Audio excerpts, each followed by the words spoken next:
Hi everyone, welcome to the Netra Manu vlog. ಯಾರು ನನ್ನ ಚಾನಲ್ನ ಸಬ್ಸ್ಕ್ರೈಬ್ ಮಾಡಿಲ್ಲ, ಪ್ಲೀಸ್ ಸಬ್ಸ್ಕ್ರೈಬ್ ಮಾಡಿ, ಲೈಕ್ ಮಾಡಿ, ಶೇರ್ ಮಾಡೋದನ್ನು ಮಾತ್ರ ಮರಿಬೇಡಿ. ನನಗೆ ಮಧ್ಯಾಹ್ನದ ಲಂಚ್ಗೆ ಅಂತ ಒಂದು 15 ಮೆಂಬರ್ಸ್ಗೆ ಹೇಳಿದರು. ನೋಡಿ, ಒಳ್ಳೆ ರಿವ್ಯೂಸ್ ಕೂಡ ಸಿಕ್ಕಿದೆ. ತುಂಬಾ ಖುಷಿ ಆಯಿತು ನನಗೂ. ಅವರು ಕೂಡ ಮನೆ ಊಟ ಥರ ಇದೆ, ತುಂಬ ಟೇಸ್ಟಿಯಾಗಿತ್ತು ಅಂತ ಕೂಡ ನನಗೆ ಒಳ್ಳೆ ರಿವ್ಯೂಸ್ನ ಫೀಡ್ಬ್ಯಾಕ್ ಕೊಟ್ಟಿದ್ದಾರೆ. ಹಾಗೆ ಬೇಳೆ ಹೋಳಿಗೆ ಕೂಡ ಆರ್ಡ್ರ್ ಇತ್ತು, ಅದನ್ನು ಕೂಡ ಮುಗಿಸ್ಕೊಂಡೆ. ಬನ್ನಿ, ನನಗೆ ಯಾವ ಥರ ಎಲ್ಲ ನಾನು ಪ್ರಿಪೇರ್ ಮಾಡಿಕೊಂಡೆ ಅಂತ ನಿಮ್ಮ ಜೊತೆ ಶೇರ್ ಮಾಡ್ಕೊತಾ ಇದ್ದೀನಿ. ಏನೆಲ್ಲ ಕುಕ್ ಮಾಡಿದೆ, ಕೆಲವೊಂದು ರೆಸಿಪೀಸ್ನ ಕೂಡ ನಿಮ್ಮ ಜೊತೆ ಶೇರ್ ಮಾಡ್ಕೊತಾ ಇದ್ದೀನಿ. ಇದು ಕಾಯಿ ಒಬ್ಬಟ್ಟಿಗೆ ನಾನು ಈ ಥರ ಪ್ರಿಪೇರ್ ಮಾಡ್ಕೊಂಡಿದ್ದೆ, ಕಾಯಿ ಒಬ್ಬಟ್ಟಿನ ಹೂರಣನ. ಸೊ ಕಾಯಿ ಒಬ್ಬಟ್ಟು ಮಾಡ್ಕೊತಾ ಇದ್ದೆ. 15 to 20 ಮೆಂಬರ್ಸ್ ಇರೋದ್ರಿಂದ ಕಾಯಿ ಒಬ್ಬಟ್ಟಿಗೆ ಹೂರಣ ಎಲ್ಲ ರೆಡಿ ಮಾಡಿ ಉಂಡೆ ಮಾಡಿ ಇಟ್ಕೊತಾ ಇದ್ದೆ. ನೋಡಿ, ನಾನು ಫಿಲ್ಲಿಂಗಿಗೆ ಇಷ್ಟು ದೊಡ್ಡದಾಗಿ ನಾನು ಮಾಡಿಟ್ಕೊತೀನಿ ಉಂಡೆನ. ತುಂಬ ಜನ ಕೇಳ್ತೀರಾ ಫಿಲ್ಲಿಂಗ್ ಯಾವ ಥರ ಮಾಡ್ತೀರಾ ಅಂತ. ನೋಡಿ, ಇಷ್ಟು ದಪ್ಪನಾಗಿ ತೊಗೊತೀನಿ ನಾನು. ತುಂಬ ದೊಡ್ಡದಾಗಿ ಕೂಡ ಬಂದಿತ್ತು ಹೋಳಿಗೆ, ತುಂಬಾ ಟೇಸ್ಟಿಯಾಗಿತ್ತು ಅಂತಲೂ ಹೇಳಿದ್ರು ನನಗೆ ಕಸ್ಟಮರು. ತುಂಬ ಇಷ್ಟ ಆಯಿತು ಅಂತ ಹೇಳಿದ್ರು. ನನಗೆ ಅದರಷ್ಟು ಖುಷಿ ಯಾವುದೂ ಇಲ್ಲ. ನೋಡಿ, ನಾನು ಮಾಡಿರೋ ಅಡುಗೆ ಚೆನ್ನಾಗಿದೆ ಅಂತ ಹೇಳಿದ್ರೆ ನಮಗೆ ಖುಷಿ ಆಗೋದು. ಇಲ್ಲಾಂದರೆ ನಮ್ಮ ಮನಸ್ಸಿಗೆ ಸಮಾಧಾನ ಆಗಲ್ಲ ಅಲ್ವಾ, ನಾವು ಮಾಡಿರೋ ಅಡುಗೆ. ಸೊ ಯಾರೇ ಆಗಿರಲಿ, ಮನೆಯವರೇ ಆಗಿರಲಿ ಅಥವಾ ಹೊರಗಿನವರೇ ಆಗಿರಲಿ, ಯಾರೇ ಆಗಿರಲಿ, ಒಂದು ಅಡುಗೆ ಮಾಡಿದ್ದೀವಿ ಅಂದಾಗ ಅದು ಚೆನ್ನಾಗಿದೆ ಅಂದರೆ ಒಂಥರ ಸ್ಯಾಟಿಸ್ಫೈ ಆಗುತ್ತೆ ಅಲ್ವಾ. ಸೊ ನನಗೂ ಅದೊಂಥರ ಖುಷಿ ಆಗುತ್ತೆ. ಪ್ರತಿಯೊಂದು ಒಳ್ಳೆ ಗುಡ್ ಕಮೆಂಟ್ ಆಗಲಿ ಅಥವಾ ಒಳ್ಳೊಳ್ಳೆ ರಿವ್ಯೂಸ್ ಆಗಲಿ, ಫೀಡ್ಬ್ಯಾಕ್ ಕೊಟ್ಟಾಗ ನನಗಿನ್ನೂ ಒಂದು ಉತ್ಸಾಹ ಬರುತ್ತೆ, ಮಾಡಬೇಕು ಅನ್ನೋ ಆಸೆ ಬರುತ್ತೆ. ಹಾಗೆ ತರಕಾರಿ ಎಲ್ಲ ಕಟ್ ಮಾಡಿ ಇಟ್ಕೊಂಡಿದ್ದೆ. ಮಧ್ಯಾಹ್ನದ ಲಂಚ್ಗೆ ನನಗೆ ಇದ್ದಿದ್ದು ಮೆನು ಏನಂದರೆ ಕಾಯಿ ಹೋಳಿಗೆ, ರಸಮ್ಮು, ಅನ್ನ, ಸಾಂಬಾರು ಅಂದರೆ ತರಕಾರಿ ಸಾಂಬಾರು, ಹಾಗೆ ಬೀನ್ಸ್ ಪಲ್ಯ, ಮತ್ತು ಗ್ರೇವಿ ಥರ ಒಂದು ಸೆಮಿ ಗ್ರೇವಿ ಥರ ಮಾಡಿಕೊಡಿ, ಕಡಲೆಕಾಳು ಮತ್ತು ಬದನೆಕಾಯಿ ಎಲ್ಲ ಹಾಕಿ ಅಂತ ಹೇಳಿದರು ಪಲ್ಯನ. ಸೊ ಅದು ಕೂಡ ಮಾಡಿದೆ. ಹಾಗೆ ಮಶ್ರೂಮ್ ಪುಲಾವ್ ಹೇಳಿದರು. ತುಂಬಾ ಟೇಸ್ಟಿಯಾಗಿ ಬಂದಿತ್ತು. ಮನೆ ಊಟ ಥರ ಹೇಗೆ ಮನೆ ಊಟ ಮಾಡಬೇಕು ಹಾಗೇ ಹೈಜಿನಿಕ್ಕಾಗಿ ಕ್ಲೀನಾಗಿ ಮಾಡಿ ಕೊಟ್ಟಿದ್ದೆ. ತುಂಬಾ ಖುಷಿ ಆಯಿತು. ಕಸ್ಟಮರ್ ಕೂಡ ತುಂಬ ಒಳ್ಳೊಳ್ಳೆ ರಿವ್ಯೂಸ್ನ ಕೊಟ್ಟರು, ಫೀಡ್ಬ್ಯಾಕ್ನ ಕೊಡ್ತಾ ಇದ್ದಾರೆ. ಸೊ ಹೀಗೆ ನಾನು ಮನೆ ಊಟ ಥರ ಕೊಡೋಣ ಅಂತ ತುಂಬಾ ಇಷ್ಟಪಟ್ಟು ಕುಕ್ ಮಾಡ್ತಾ ಇದ್ದೀನಿ. ಹಾಗೆ ಹೆಲ್ಪರ್ ಕೂಡ ಬಂದಿರಲಿಲ್ಲ. ನೋಡಿ, ತುಂಬ ಆರ್ಡರ್ಸ್ ಇದ್ದಾಗಲೇ ಹೆಲ್ಪರು ನನಗೆ ಬರೋದೇ ಇಲ್ಲ. ಸೊ ಈ ಥರ ಆದಾಗ ನಾನೇ ಅರ್ಲಿ ಮಾರ್ನಿಂಗ್ ಎದ್ಬಿಟ್ಟು ಎಲ್ಲ ಕಟ್ ಮಾಡಿ ಇಟ್ಕೊಂಡಿದ್ದೆ ತರಕಾರಿ ಎಲ್ಲ. ನೋಡಿ, ಇವಾಗ ತರಕಾರಿ ಅಂದರೆ ನಾನು ಇವಾಗ ಬೀನ್ಸ್ನ ಚಿಕ್ಕದಾಗಿ ಕಟ್ ಮಾಡಿ ಇಟ್ಕೊಂಡಿದ್ದೆನಲ್ಲ, ಅದನ್ನು ಸ್ವಲ್ಪ ಸಾಲ್ಟ್ ಹಾಕ್ಕೊಂಡು ಸ್ವಲ್ಪ ನೀರು ಹಾಕ್ಕೊಂಡು ಈ ಥರ ನಾನು ಬೇಯಿಸ್ಕೊತಾ ಇದ್ದೀನಿ ಕುಕ್ಕರಲ್ಲಿ. ಅಂದರೆ ವಿಜಲ್ ಹೊಡ್ಸಲ್ಲ, ಒಂದು 5 ಮಿನಿಟ್ಸ್ ಅಷ್ಟೇ ಬೇಯಿಸ್ಕೊತೀನಿ. ಈ ಥರ ಲೋಟನ ನಾನು ಕ್ಲೋಸ್ ಮಾಡಿ ಒಂದು 5 ಮಿನಿಟ್ಸ್ ಬೇಯಿಸ್ಕೊತೀನಿ. ಆ ಥರ ಬೇಯಿಸೋದ್ರಿಂದ ನಿಮಗೆ ತುಂಬ ಬೆಂದೋಗಲ್ಲ ತರಕಾರಿ ಆಗಲಿ ಅಥವಾ ಕಾಳಾಗಲಿ. ನೋಡಿ, ವಿಜಲ್ನ ತೆಗೆದ್ಬಿಟ್ಟು ಅದಕ್ಕೂ ಕೂಡ ಲೋಟನ ಮುಚ್ಚಿ ಒಂದು 5 ಮಿನಿಟ್ಸ್ ಬೇಯಿಸ್ಕೊಂಡ್ರೆ ನಿಮಗೆ ಚೆನ್ನಾಗಿರುತ್ತೆ ಅಂತ. ಕಡಲೆಕಾಳು ಕೂಡ ಅದೇ ಥರನೇ ಬೇಯಿಸ್ಕೊತಾ ಇದ್ದೀನಿ. ಕಡಲೆಕಾಳು ಏನಕ್ಕೆ ಅಂದರೆ ಗ್ರೇವಿ ಪಲ್ಯಕ್ಕೆ, ಸೆಮಿ ಗ್ರೇವಿ ಹೇಳಿದ್ರಲ್ವ, ಸೊ ಅದಕ್ಕೇ. ನೋಡಿ, 5 ಮಿನಿಟ್ಸ್ ಆಗಿದೆ. ಎಷ್ಟು ಚೆನ್ನಾಗಿ ಬಂದಿದೆ ನೋಡಿ. ಇಷ್ಟು ಬೆಂದರೆ ಸಾಕು. ಇದು ಹೆಲ್ದಿ ಕೂಡ. ನೀವು ಇಷ್ಟು ಬೇಯಿಸಿ ಮಾಡೋದ್ರಿಂದ, ತರಕಾರಿ ಎಲ್ಲ ತುಂಬ ಬೇಯಿಸೋದ್ರಿಂದ ನಿಮ್ಗೆ ಅದರಲ್ಲಿ ಏನೂ ಉಳಿಯಲ್ಲ ಅಲ್ವಾ. ಸೊ ಅದಕ್ಕೋಸ್ಕರ ನಾನು ಈ ಥರ ಬೇಯಿಸ್ತಾ ಇರೋದು. ನೋಡಿ, ಈ ತರಕಾರಿಗಳು ಕೂಡ ನಾನು ಸಾಂಬಾರಿಗೆ ಅಂತ ಸೇಮ್ ಅದೇ ಥರನೇ ಸ್ವಲ್ಪ ನೀರು ಹಾಕ್ಬಿಟ್ಟು ಸಾಲ್ಟ್ ಹಾಕ್ಬಿಟ್ಟು ನಾನು ಒಂದು ಲೋಟನ ಹಾಕ್ತಾಯಿದ್ದೀನಿ. ವಿಜಲ್ ಹಾಕಲ್ಲ, ಆವಾಗ ತುಂಬ ಬೆಂದೋಗಲ್ಲ, ಟೇಸ್ಟಿಯಾಗಿ ಕೂಡ ಇರುತ್ತೆ ಅಂತ ಅಷ್ಟೇ. ಹಾಗೆ ಹೆಲ್ದಿಯಾಗಿ ಕೂಡ ಇರುತ್ತೆ. ವಿಟಮಿನ್ಸ್ ಆಗಲಿ ಅಥವಾ ಅದರಲ್ಲಿ ಯಾವುದೇ ವಿಟಮಿನ್ಸ್ ಇದ್ರೂ ನಿಮಗೆ ಲಾಸ್ ಆಗಲ್ಲ ಅಂತ.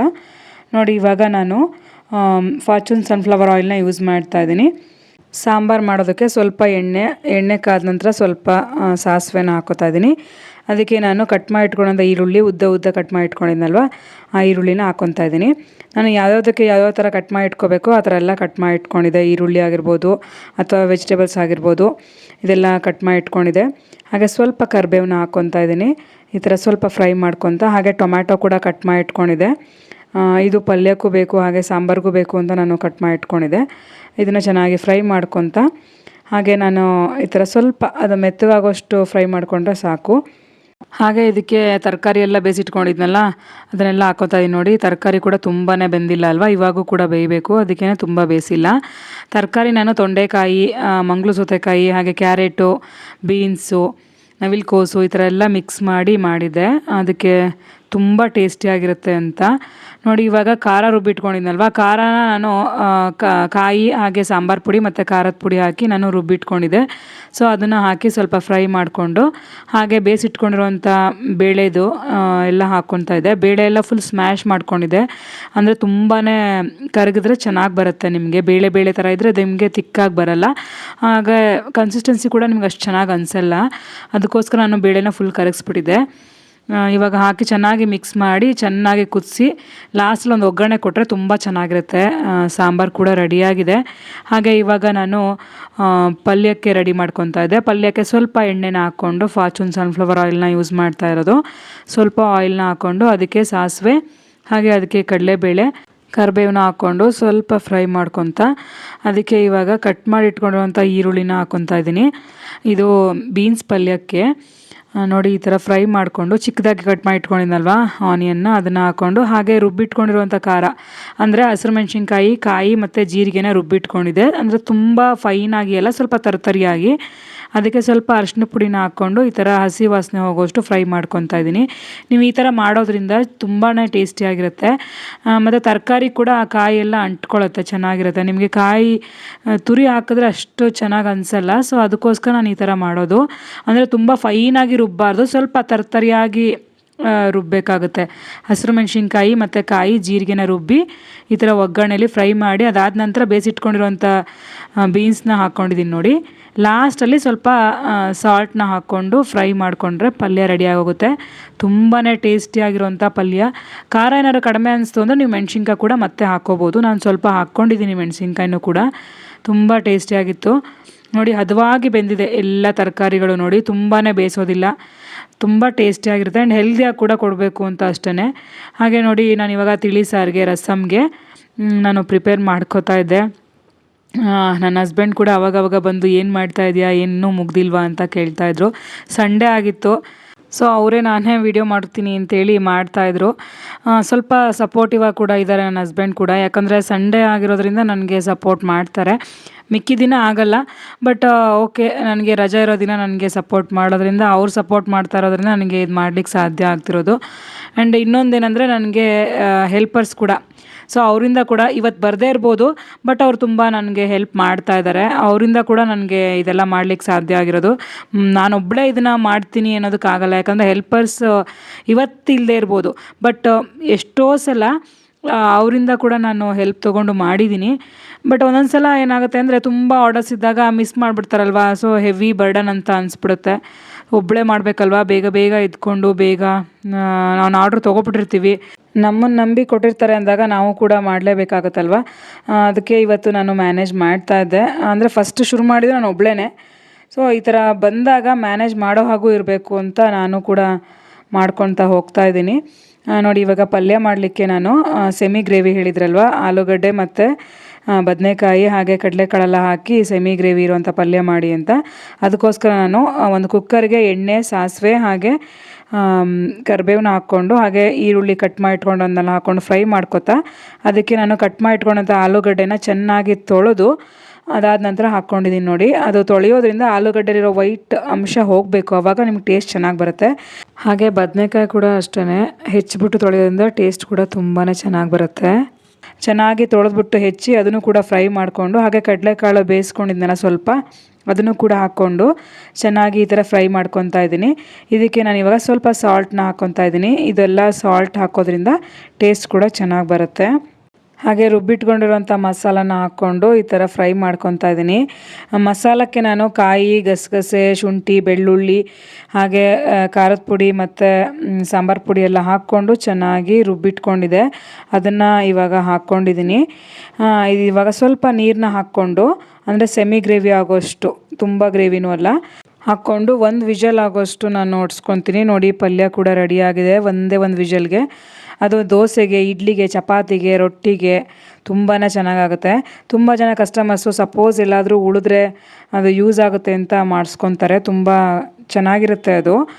ಹಾಗೆ ನೋಡಿ ಇವಾಗ ಪಲಾವ್ ಮಾಡಲಿಕ್ಕೆ, ಮಶ್ರೂಮ್ ಪಲಾವ್ ಮಾಡಲಿಕ್ಕೆ ಫಾರ್ಚೂನ್ ಸನ್ಫ್ಲವರ್ ಆಯಿಲ್ನ ಹಾಕ್ಕೊಂಡಿದ್ದೀನಿ. ನಾನು ಹಿತಮಿತವಾಗಿ ಆಯಿಲ್ನ ಯೂಸ್ ಮಾಡಿ ಮಾಡ್ತಾಯಿದ್ದೀನಿ ನೋಡಿ. ಮನೆಯಲ್ಲಿ ಯಾವ ಥರ ಮಾಡ್ಕೋತೀವಿ ಆ ಥರನೇ. ಹಾಗೆ ಸಾಸಿವೆ ಕೂಡ ಹಾಕ್ಕೊಂಡಿದ್ದೀನಿ. ಮಸಾಲನೂ ಕೂಡ ತುಂಬ ಕಡಿಮೆ ಇರಲಿ ಅಂತ ಹೇಳಿದರು. ಅದಕ್ಕೋಸ್ಕರ ಸ್ವಲ್ಪ ಚಕ್ಕೆ, ಲವಂಗ, ಏಲಕ್ಕಿ ಮತ್ತು ಚಕ್ರಮೊಗ್ಗು ಹಾಗೆ ಪಲಾವ್ ಎಲೆ, ಅಂದರೆ ಮಿನಿಮಮ್ ಆಗಿ ನಾವು ಇಷ್ಟು ಹಾಕಲೇಬೇಕಲ್ವ ಪಲಾವ್ಗೆ. ಸೊ ಅದಕ್ಕೆ ಸೋಂಪು ಹಾಗೆ ಕಸೂರಿ ಮೇಥಿ ಹಾಗೆ ಇವಾಗ ನಾನು ಬಿಡಿಸಿಟ್ಕೊಂಡಿರುವಂಥ ಹಸಿ ಬಟಾಣಿ ಸೀಸನ್ ಆಗದೆ ಇರೋವಂಥ ಕಾರಣದಿಂದ ನಾನು ಸ್ವಲ್ಪ ಹಾಕ್ಕೊಂಡಿದ್ದೀನಿ. ಸೀಸನ್ ಇದ್ದರೆ ಚೆನ್ನಾಗಿ ಹಾಕ್ಬೋದು, ಯಾಕಂದರೆ ತುಂಬ ಕಾಸ್ಟ್ಲಿ ಇರುತ್ತೆ ಬಟಾಣಿ. ಸೊ ಅದಕ್ಕೋಸ್ಕರ ಕೆಲವರು ಬೇಕೇ ಬೇಕು ಅಂದರೆ ಹಾಕ್ತೀನಿ. ಹಾಗೆ ಆನಿಯನ್ ಕೂಡ ತೆಳುವಾಗಿ ಕಟ್ ಮಾಡಿ ಇಟ್ಕೊಂಡಿದ್ದೆ, ಅದನ್ನು ಕೂಡ ಸ್ವಲ್ಪ ಫ್ರೈ ಮಾಡ್ಕೊತಾ ಇದು ರೋಸ್ಟ್ ಆದ ನಂತರ ಇವಾಗ ನಾನು ಪುದೀನ ಚಿಕ್ಕದಾಗಿ ಕಟ್ ಮಾಡಿ ಇಟ್ಕೊಂಡಿದ್ದೆನಲ್ಲ ಅದನ್ನು ಕೂಡ ಹಾಕ್ಕೊಂಡಿದ್ದೀನಿ. ಅದನ್ನು ಇವಾಗ ಚೆನ್ನಾಗಿ ಫ್ರೈ ಮಾಡ್ಕೋಬೇಕು. ಅದು ಫುಲ್ಲು ಬಾಡಿದ ನಂತರ ಸ್ವಲ್ಪ ಟೊಮ್ಯಾಟೋನ ಕಟ್ ಮಾಡಿ ಇಟ್ಕೊಂಡಿದ್ದೆ ದಪ್ಪ ದಪ್ಪವಾಗಿ, ಅದನ್ನು ಕೂಡ ಹಾಕ್ಕೊಂಡು ಸ್ವಲ್ಪ ಮೆತ್ತಗಾಗುವಷ್ಟು ನಾನು ಫ್ರೈ ಮಾಡ್ಕೊತೀನಿ. ಹಾಗೆ ನಾನು ಹಸಿರು ಮೆಣಸಿನ್ಕಾಯಿ ಮತ್ತು ಶುಂಠಿ ಬೆಳ್ಳುಳ್ಳಿ ಹಾಗೆ ಕೊತ್ತಂಬರಿ ಸೊಪ್ಪು ಮತ್ತು ಕರಿಬೇವು ಮತ್ತು ಪುದೀನ ಇದೆಲ್ಲ ಪೇಸ್ಟ್ ಮಾಡ್ಕೊಂಡಿದ್ದೆ, ಅದನ್ನು ಕೂಡ ಹಾಕ್ಕೊತಾ ಇದ್ದೀನಿ. ಚೆನ್ನಾಗಿ ಈ ಥರ ಫ್ರೈ ಮಾಡಿಕೊಂಡು ತುಂಬ ಮಸಾಲ ಇಲ್ಲದೆ ಇರೋ ಹಾಗೆ ಮಾಡಬೇಕು ಅಂದಿದ್ದಕ್ಕೆ ಸ್ವಲ್ಪ ನಾನು ರುಬ್ಬಿರೋದನ್ನ ಹಾಕ್ಕೊಂಡಿರೋದಷ್ಟೇ. ಹಾಗೆ ಒಂದು ಅರ್ಧ ಸ್ಪೂನ್ ಆಗೋಷ್ಟು ಅರಿಶಿನ ಪುಡಿನ ಹಾಕ್ಕೊಂಡು ಈ ಥರ ಫ್ರೈ ಮಾಡ್ಕೊತಾ ಇದ್ದೀನಿ ಕಲರ್ಗೆ. ಹಾಗೆ ಸ್ವಲ್ಪ ಕರ್ಡ್ನ ಹಾಕೋತಾ ಇದ್ದೀನಿ, ನಂದಿನಿ ಕರ್ಡು.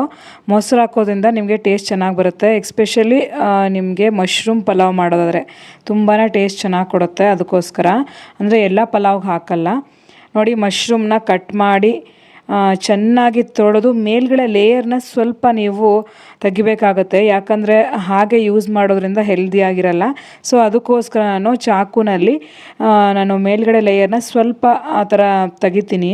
ತೆಗೆದ್ಬಿಟ್ಟು ವಾಶ್ ಮಾಡಿ ಒಂದು 2-3 ಸಲ ವಾಶ್ ಮಾಡಿ ಹಾಗೆ ಸೋಡಾ ಮತ್ತು ಉಪ್ಪನ್ನು ಹಾಕಿ ನೆನೆಸಿಟ್ಟಿರ್ತೀನಿ. ಸೊ ಅದನ್ನು ಚೆನ್ನಾಗಿ ತೊಳೆದು ಇವಾಗ ಯೂಸ್ ಮಾಡಿರುವಂಥದ್ದು ಕಟ್ ಮಾಡಿ ಜಸ್ಟ್ ಅದನ್ನು 2 ಪೀಸಸ್ ಅಷ್ಟೇ ಮಾಡಿರೋದು, ಯಾಕಂದರೆ ಬೆಂದ ತಕ್ಷಣ ಸ್ವಲ್ಪ ಚಿಕ್ಕದಾಗಿ ಆಗೋಗುತ್ತೆ. ಅದಕ್ಕೋಸ್ಕರ ಒಂದು 2 ಪ್ಯಾಕೆಟ್ ಆಗೋಷ್ಟು ನಾನು ಹಾಕಿದ್ದೆ. ಸುತ್ತಲೂ ಎಣ್ಣೆ ಬಿಡೋಷ್ಟು ನಾನು ಇವಾಗ ಫ್ರೈ ಮಾಡಿಕೊಂಡು ಇದಕ್ಕೆ ಇವಾಗ ಕಾಯಿಸಿಟ್ಕೊಂಡಿರುವಂಥ ನೀರನ್ನ ಹಾಕ್ಕೊತಾ ಇದ್ದೀನಿ. ಅಕ್ಕಿ ಎಷ್ಟು ತೊಗೊಂಡಿರ್ತೀನಿ ಅದ್ರ ಮೇಲೆ ನಾನು ಇವಾಗ ನೀರನ್ನ ಹಾಕ್ಕೊತಾ ಇದ್ದೀನಿ. 10 to 15 ಮೆಂಬರ್ಸ್ಗಲ್ವಾ, ಸೊ ಅದಕ್ಕೇ. ಹಾಗೆ ಅಕ್ಕಿನೂ ಹಾಕ್ಕೊಂಡು ಇವಾಗ ಸ್ವಲ್ಪ ಬಾಯ್ಲ್ಡ್ ಆಗಲಿ ಅಂತ ಬಿಟ್ಟಿದ್ದೀನಿ, ಅಂದರೆ ಸ್ವಲ್ಪ ಅದರಲ್ಲೇ ಬೇಯಲಿ. ಹಾಗೆ ನೋಡಿ ರಸಮ್ಮು ಪಲ್ಯ ಹಾಗೆ ತರಕಾರಿ ಸಾಂಬಾರು ಕೂಡ ರೆಡಿಯಾಗಿತ್ತು, ಒಳ್ಳೆ ಒಗ್ಗರಣೆ ಕೊಟ್ಟಿದ್ದೆ. ಹಾಗೆ ಪಲ್ಯ ಕೂಡ ರೆಡಿಯಾಗಿತ್ತು, ಸೆಮಿ ಗ್ರೇವಿ ಇರುವಂಥ ಪಲ್ಯ. ಹಾಗೆ ಇಲ್ಲೂ ಕೂಡ ಮಶ್ರೂಮ್ ಪಲಾವ್ ರೆಡಿ ಆಗ್ತಾ ಇದೆ ನೋಡಿ. ಇಷ್ಟು ಬೆಂದಿದೆ ಅಲ್ವಾ, ಇಷ್ಟು ಬೆಂದರೆ ಸಾಕು. ಈ ಥರ ಇಂಗ್ಸಿ ಮಾಡೋದ್ರಿಂದ ನಿಮಗೆ ಟೇಸ್ಟ್ ಕೂಡ ತುಂಬಾ ಚೆನ್ನಾಗಿ ಬರುತ್ತೆ. ಹಾಗೆ ಬೇಗ ಕೂಡ ಆಗುತ್ತೆ, ಉದುರಾಗಿ ಕೂಡ ಇರುತ್ತೆ. ಅದಕ್ಕೋಸ್ಕರ ನಾನು ಈ ಥರ ಮಾಡೋದು ನೋಡಿ. ಇವಾಗ ಲಿಂಟ್ನ ಮುಚ್ಚಿ ಒಂದೇ ಒಂದು ವಿಜಲ್ ಹೊಡ್ಸಿದ್ರೆ ಸಾಕು, ಉದುರಾಗಿರೋಂಥ ಮಶ್ರೂಮ್ ಪಲಾವ್ ರೆಡಿ ಆಗುತ್ತೆ. ತುಂಬ ಜನ ಈ ಕುಕ್ಕರ್ದು ಲಿಂಕ್ನ ಕೇಳ್ತಾಯಿದ್ರಿ. ಇದು ನಾನು ಆರ್ ಆರ್ ನಗರದಲ್ಲಿ ಒಂದು ಶಾಪಲ್ಲಿ ತೊಗೊಂಡಿರೋವಂಥದ್ದು ನೋಡಿ. ಒಂದು ವಿಜಲ್ ಆದ ನಂತರ ಒಂದು 10 ಮಿನಿಟ್ಸ್ ಬಿಟ್ಬಿಟ್ಟು ಓಪನ್ ಮಾಡಿ ನೋಡಿದ್ರೆ ನೋಡಿ ಎಷ್ಟು ಸಾಫ್ಟಾಗಿರೋವಂಥ ಉದುರಾಗಿರೋವಂಥ ಮಶ್ರೂಮ್ ಪಲಾವ್ ಕೂಡ ರೆಡಿಯಾಗಿರುತ್ತೆ. ತುಂಬಾ ಹೆಲ್ದಿಯಾಗಿ ಕೂಡ ಇರುತ್ತೆ. ನೀವು ಕೂಡ ಟ್ರೈ ಮಾಡಬೇಕು ಅಂದರೆ ನನ್ನ ಡಿಸ್ಕ್ರಿಪ್ಷನ್ ಬಾಕ್ಸಲ್ಲಿ ನನ್ನ ಕಾಂಟ್ಯಾಕ್ಟ್ ನಂಬರ್ನ ಹಾಕಿರ್ತೀನಿ. ಇದಿರೋದು ಆರ್ ಆರ್ ನಗರದಲ್ಲಿ, ನೀವು ಕೂಡ ಆರ್ಡರ್ ಮಾಡ್ಕೋಬೋದು. ಬಟ್ ಇವಾಗ 10 ಮೆಂಬರ್ಸ್ಗೆ ಮಿನಿಮಮ್ ನಾನು ಮಾಡ್ತಾ ಇರೋವಂಥದ್ದು. ನೀವು ಬೇಕಿದ್ದರೆ 10 ಮೆಂಬರ್ಸ್ಗೆ ಮಿನಿಮಮ್ ಇದ್ದರೆ ನೀವು ಕೂಡ ಆರ್ಡರ್ ಮಾಡಿ ತೊಗೊಳ್ಳಿ. ಹಾಗೆ ನೋಡಿ ಲಂಚ್ನ ಕೂಡ ಪ್ರಿಪೇರ್ ಮಾಡಿ ಅವರಿಗೆ ಕಳಿಸ್ಕೊಟ್ಟೆ. ಅವರು ಕೂಡ ತುಂಬಾ ಖುಷಿಯಾಗಿ ನೋಡಿ, ಕಸ್ಟಮರ್ ಕೂಡ ಒಳ್ಳೆ ರಿವ್ಯೂಸ್ನ ಕೊಟ್ಟಿದ್ದಾರೆ. ಇದಕ್ಕಿಂತ ಹೆಚ್ಚಿಗೆ ಏನು ಬೇಕಲ್ವಾ. ನನಗಂತೂ ತುಂಬಾ ಖುಷಿಯಾಗಿದೆ. ಇಲ್ಲಿಗೆ ಈ ವಿಡಿಯೋನ ಮುಗಿಸ್ತಾ ಇದ್ದೀನಿ. ಈ ವಿಡಿಯೋ ಏನಾದರೂ ಇಷ್ಟ ಆಗಿದರೆ ಪ್ಲೀಸ್ ಲೈಕ್ ಮಾಡಿ, ಶೇರ್ ಮಾಡಿ, ಸಬ್ಸ್ಕ್ರೈಬ್ ಮಾಡೋದನ್ನು ಮಾತ್ರ ಮರಿಬೇಡಿ. Thank you all.